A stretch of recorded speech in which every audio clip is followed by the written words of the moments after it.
충청남도 예산, 삽교읍, 내륙 깊숙한 평야지대에는 배나들이라는 지명이 있습니다. 지명에서 충분히 알 수 있듯이 삽교천 방조제가 들어서기 전 여기까지 배가 들어올 수 있었습니다. 많이 가지는 지형적 이점이라면 육지와 연결되는 거점으로 활용할 수 있다는 것입니다. 내포 깊은 곳에는 백제 부흥군의 임존성이 있고 기슭에는 당나라 소정방이 배를 묶었다는 오래된 나무가 있지요. 물론 그만한 나이를 먹은 것은 아니어서 후대에 윤색된 것으로 봐야겠으나 그만큼 백기를 이용하는 것이 자연스러운 지역이었다는 뜻도 될 것입니다.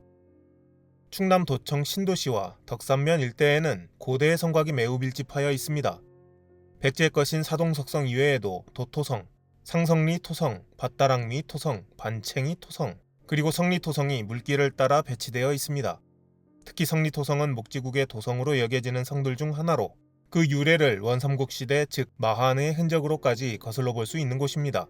이 부분은 나중에 별도 영상으로 다루도록 하겠습니다. 이곳은 어떠한 세력이 영향력을 투입하기 쉬운 지형적 특징을 가지고 있었습니다.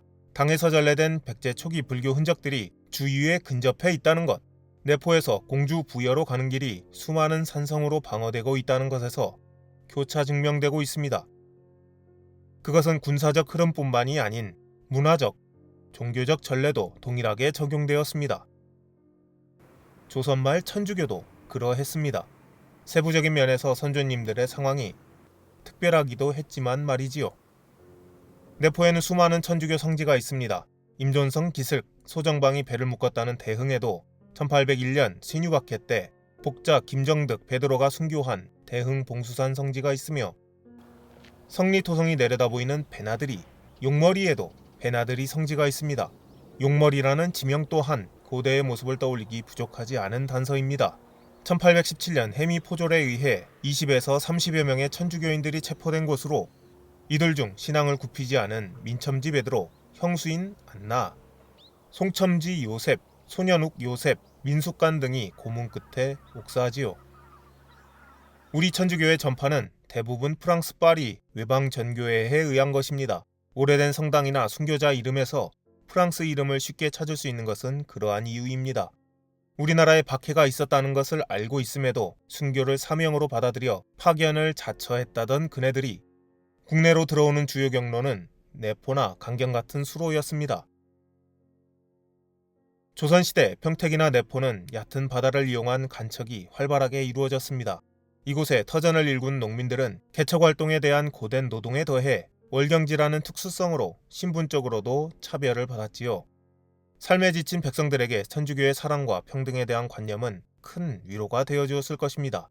특히 유학자이자 실학자였던 성호 이익의 여주 이씨가 고덕면 대천리의 용인 이씨와 통혼해 왔었는데 숙부 이명진이 1694년 고덕면 상장리로 입향하면서 성호학파를 따르는 학문적 후계자들이 예산 고덕면 상장리, 신안면에 많이 살게 되었지요.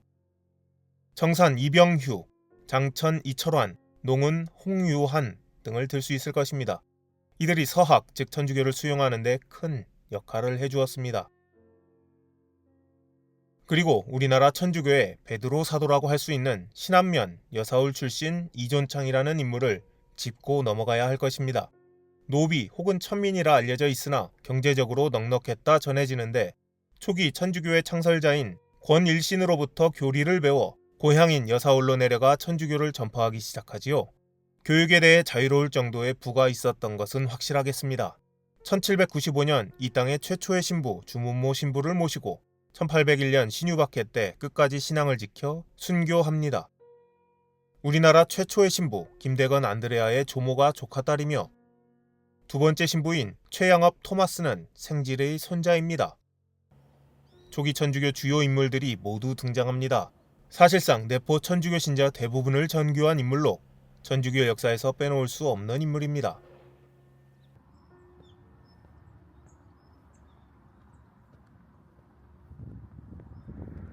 솔매성지는 우리나라 최초의 사제인 김대건 안드레아의 생가터입니다. 일제강점기 지도에서도 송산리를 확인할 수 있지요. 솔매를 한자로 바꾸면 송산입니다.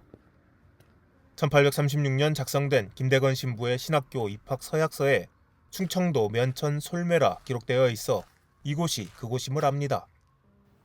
증조 할아버지 김진후, 작은 할아버지 김종한, 아버지 김재준 등 4대의 순교자가 나온 자리입니다.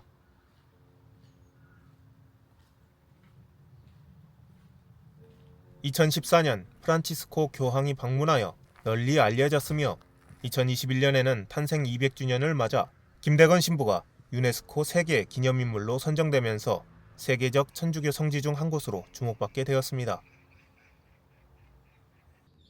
동쪽으로 오라실들, 소들평야는 바닷물이 들어오던 지역이었다고 하지요. 바다를 내려다보는 해송숲 사이로 과거의 모습이 떠오르는 것 같습니다. 태어나 솔매에 계속 살다가 1827년 정해박해로 인해 용인 남곡리로 피난가지요. 1836년 프랑스 모방 신부에게 영세를 받고 마카오 외방전교회 신학교에서 수학합니다. 1845년 한양으로 돌아와 정교에 힘쓰다 상해로 건너가 김가항 성당에서 사제로 서품받습니다. 이후 3대 조선교구장으로 임명된 페레올 주교와 강경을 통해 입국하여 뒤이을 선교사들의 입국 경로 개척을 위해 활동합니다. 이에 황해도 순이도에서 중국어선과 접촉하다가 1846년 6월 체포되지요. 조선왕조실록에도 기록이 남아있습니다. 헌종 12년 7월 15일 야권의 입진을 행하고 불랑국의 글과 김대건 문제를 의논하다 임금이 말하기를 김대건의 일은 어떻게 처치할 것인가 하자 권돈인이 말하기를 김대건의 일은 한시각이라도 용서할 수 없습니다. 스스로 사교에 의탁하여 인심을 속여 현혹하였으니 그 한 짓을 밝혀보면 오로지 의혹하여 현혹시키고 선동하여 어지럽히려는 계책에서 나왔습니다. 그리고 사술뿐만 아니라 그는 본래 조선인으로서 본국을 배반하여 다른 나라 지경을 범하였고 스스로 사학을 칭하였으며 그가 말한 것은 마치 공동하는 것이 있는 듯하니 생각하면 모르는 사이에 뼈가 오싹하고 쓸개가 흔들립니다. 이를 안 법하여 주벌하지 않으면 구실을 찾는 단서가 되기에 알맞고 또 약함을 보이는 것을 면하지 못할 것입니다. 하였다. 임금이 말하기를 처분해야 마땅하다. 헌종 12년 7월 25일 김대건을 효수하라고 명하다. 임금이 희정당에 나아가 대신과 비국 당상을 인견하였다. 사학죄인 김대건을 효수하라고 명하였다.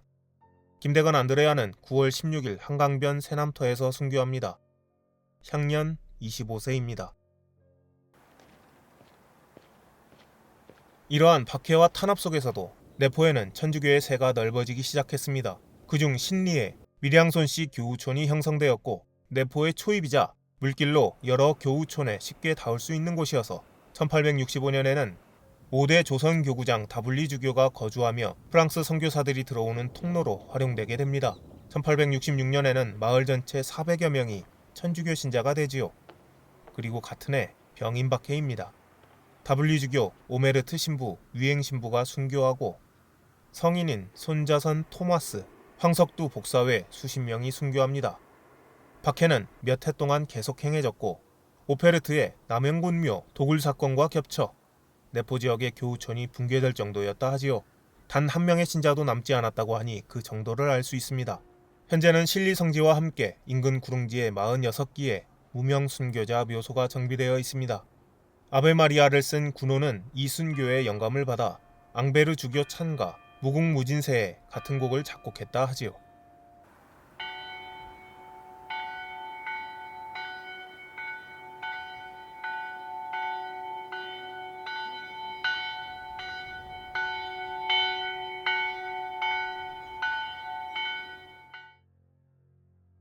병인 박해는 가장 크고 광범위한 마지막 박해였습니다.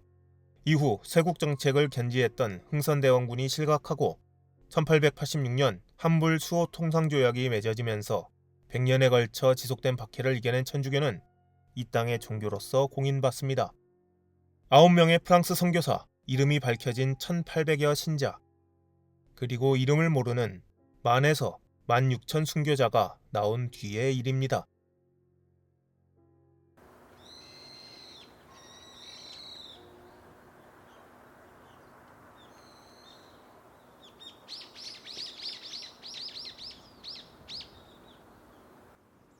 합덕성당은 백제 때 축조된 것으로 보기도 하는 합덕제 옆 낮은 언덕 위에 있습니다.